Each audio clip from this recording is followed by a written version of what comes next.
You won't believe what happened when we finally let go of the snitch who was poisoning our work environment. But first, let me tell you how it all started and why I still feel a mix of relief and sadness about it. Imagine waking up every day to an office filled with tension and distrust. That's exactly where I found myself. Our team had this one person, let's call him the snitch, who was slowly destroying our morale and productivity by constantly reporting back to upper management on everyone else.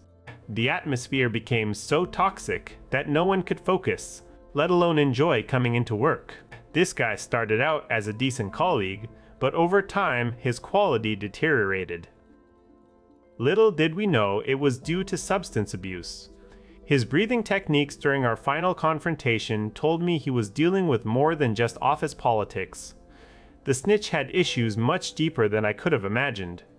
It all came to a head when we discovered he was actively reporting on everyone's activities, even trivial things like listening to music or browsing social media sites at work. Our VP of IT and I knew something had to be done. We couldn't let this guy continue ruining our team dynamics. The turning point came when the snitch tested positive for drugs during a random company-wide test. This was the opportunity we needed to address both his behavior and substance abuse issues. The VP of Sales, after reviewing all the evidence, agreed that something had to be done about the hostile work environment he created. During our final confrontation, I sat across from him with mixed emotions. Betrayal and pity swirled inside me as I looked at this man who was once a trusted colleague. The room felt heavy. His breathing was so labored it made me think he might have a heart attack right there. It was a tense moment filled with unspoken words. Each breath he took seemed like a struggle. His recruiter came in to hand him the termination papers and a pamphlet for free drug treatment programs. I could see the defeat on his face as he handed over his badge and his BYOD phone, which would be wiped clean. He was almost in tears, but managed to maintain some composure through breathing techniques. It was clear that this was a moment of immense personal failure and pain. The VP of Sales called us into his office shortly after the confrontation. He apologized for the actions of the sales manager and informed us that he had resigned.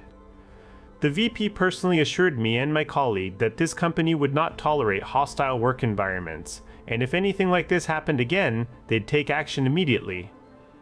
That's when we unblocked Facebook and other social media sites at his request, something no one actually cared about before. It was a small victory amidst the larger conflict of workplace toxicity.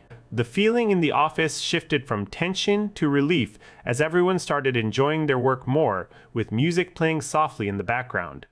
Looking back on it all, I feel both relieved and sad for what happened to this man. He used my trust and abused our goodwill, but he was also struggling deeply with addiction issues that led him down a dark path. The only thing I felt from him during our confrontation was betrayal and pity, a mix of emotions that still lingers today. Even 5 days after writing this account, the memory of what happened still resonates with me. I sincerely hope he finds help for his addictions, because no one deserves to go through such a challenging time alone. If you've ever dealt with a similar situation in your workplace, or just want to hear more stories like this, stay tuned.